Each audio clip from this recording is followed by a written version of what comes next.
Hello, welcome back. അപ്പോൾ ഇന്ന് നമുക്ക് ചെയ്യാൻ വേണ്ടിയിട്ടുണ്ട് 1.5 kg വരുന്ന ഒരു കുൽഫി കേക്കാണ് കേട്ടോ. ഇത് ഞാൻ 10 ഇഞ്ചിൻ്റെ പീസിലാണ് ചെയ്തേക്കുന്നത്. അപ്പം 10-12 പേർക്ക് കഴിക്കാനുള്ളതാണ്. അപ്പം ഏറ്റവും ടേസ്റ്റായിട്ടൊരു കേക്ക് പറയാൻ പറഞ്ഞപ്പോൾ ഞാനിതായിരുന്നു കേട്ടോ പറഞ്ഞിട്ടുണ്ടായിരുന്നത്. എന്താ സംഭവം എന്ന് വെച്ചാൽ ഞാൻ ഒരിക്കലും എക്സ്പെക്റ്റ് ചെയ്യാത്ത ഒരു ആളെടുത്തു നിന്നാണ് എനിക്ക് ഈ ഒരു കേക്ക് കിട്ടിയത്. നമ്മൾ മെഡിക്കൽ കോളേജിലുള്ള ഒരു ഡോക്ടർ തന്നെയാണ് ചേച്ചി എന്ന് തന്നെ പറയാം, എനിക്ക് ചേച്ചി തന്നെയാണ്. അപ്പം ഞാൻ ഒരിക്കലും എക്സ്പെക്റ്റ് ചെയ്തില്ല. അപ്പം ഇന്നലെ വിളിച്ചിട്ട് എന്നോട് പറഞ്ഞു എനിക്ക് നാളെ ഉച്ചയാകുമ്പോഴത്തേക്ക് ഒരു കേക്ക് വേണം, റിട്ടയർമെൻറ്റ് ഫംഗ്ഷൻ്റെ കേക്കാണ്, അപ്പോൾ സൂപ്പറായിരിക്കണം, എനിക്ക് ഏറ്റവും ബെസ്റ്റ് കേക്ക് കൊടുക്കണം എന്നാണ്, ചേച്ചിക്കാണ് അതിൻ്റെ ഇൻചാർജ് എന്ന് പറഞ്ഞിട്ടാണ് എനിക്കിത് തരുന്നത്. അപ്പോൾ ഓട്ടോമാറ്റിക്കലി നമുക്കൊരു പേടിയുണ്ടാവും.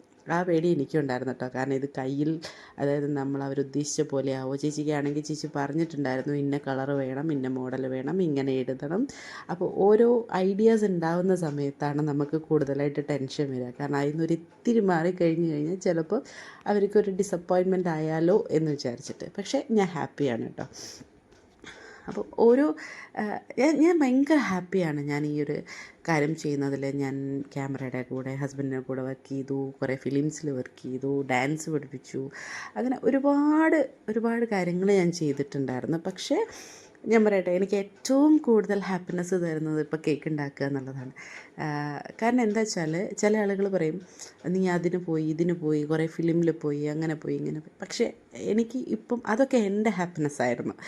പക്ഷേ ഇത് വന്നിട്ട് നമ്മൾ ചെയ്യുമ്പോൾ നമ്മളറിയാതെ തന്നെ അല്ലെങ്കിൽ അവരറിയാതെ തന്നെ നമ്മളൊരാളെ ഹാപ്പിനെസ്സിൽ അല്ലെങ്കിൽ അങ്ങനത്തെ ഒരു മൊമെൻറ്റിൽ നമ്മൾ പങ്കാളിയാവുക എന്നുള്ളതാണ്. അത് ഇപ്പം ശരിയല്ലേ? നമ്മൾ ഒന്ന് ആലോചിച്ച് നോക്കൂ. നമ്മൾ ഒരു സങ്കടമുള്ള കാര്യങ്ങൾക്ക് ഒരിക്കലും കേക്ക് മുറിച്ച് ഉണ്ടാവാം കേട്ടോ. വളരെ ചുരുങ്ങിയ ആളുകളുണ്ടാവും, ചിലപ്പോൾ ഡൈവേഴ്സൊക്കെ ആകുമ്പോൾ ചെയ്യുന്നവരുണ്ടാവും. എന്നാലും അത് അവരെ സന്തോഷമാണ്. അതേപോലെ തന്നെ സന്തോഷങ്ങളിൽ മാത്രം ഉണ്ടാവുന്നൊരു സംഭവമാണ് കേക്ക് കട്ടിങ് എന്നൊക്കെ പറഞ്ഞാൽ. അപ്പോൾ അതിൻ്റെ ഒരു ഭാഗമാവുക എന്ന് പറയുന്നത് കൊച്ചു കുട്ടികളതായിക്കോട്ടെ. ആദ്യമായിട്ട് കൊച്ചു കുട്ടികൾ ഇപ്പോൾ 6 മാസത്തിൻ്റെ കേക്ക് ഞാൻ കഴിഞ്ഞ ദിവസം കൊടുത്തപ്പോഴും ആദ്യമായിട്ട് അവർ കഴിക്കുന്നത് നമ്മളെ കേക്കാണ്. അപ്പം അതൊരു വലിയ ഹാപ്പിനെസ്സാണ് അല്ലേ? അപ്പം ചില ആളുകൾ പറയും നിനക്കെന്താ വീട്ടിലിരുന്നാൽ പൈസ കിട്ടുമല്ലോ. പക്ഷേ എല്ലാവരും ചിന്തിക്കേണ്ട കാര്യം ഹോം ബേക്കേഴ്സാണ്. ഇപ്പം ഞാനാണെങ്കിലും ആരാണെങ്കിലും ഒരു ജോലിക്ക് അതിൻ്റേതായ ബുദ്ധിമുട്ടുകളുണ്ട്. ഇപ്പം കേക്കാണെങ്കിലും കൊച്ചു കുട്ടിയുള്ള ആളുകൾക്ക് അവർ ഉറക്കമൊഴിഞ്ഞിട്ടായിരിക്കും അവർ ചെയ്യുന്നുണ്ടാവുക, വീട്ടിലെ ജോലികൾ ചെയ്യുന്നുണ്ടാവും. അതിൻ്റെ ഇടയ്ക്ക് ഫാമിലി പ്രോബ്ലംസ്, ഇതിൻ്റെ ഒക്കെ ഇടയ്ക്കായിരിക്കാം ഇത് ചെയ്യുന്നുണ്ടാവുക.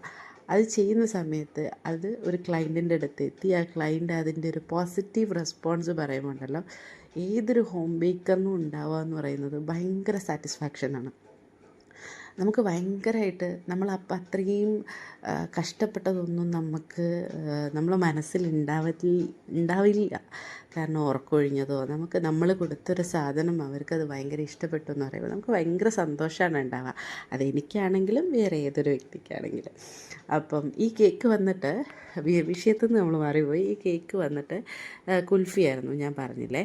അപ്പം ഞാൻ ആദ്യം സിമ്പിളായിട്ടൊരു ഡിസൈനായിരുന്നു ചെയ്തിട്ടുണ്ടായിരുന്നത്. പിന്നെ ഞാൻ ചോക്ലേറ്റ് വെച്ചിട്ടാണ് നമ്മൾ റൈറ്റിങ്സൊക്കെ എഴുതിയത്.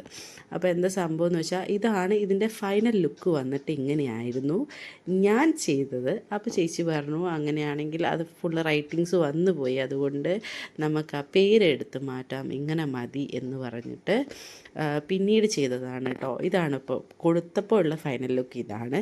നിങ്ങൾക്ക് ഏതാ ഇഷ്ടപ്പെട്ടതെന്ന് വെച്ചാൽ കമൻറ്റ് ചെയ്യണേ. അടുത്ത വീഡിയോയിൽ കാണാം. ബൈ.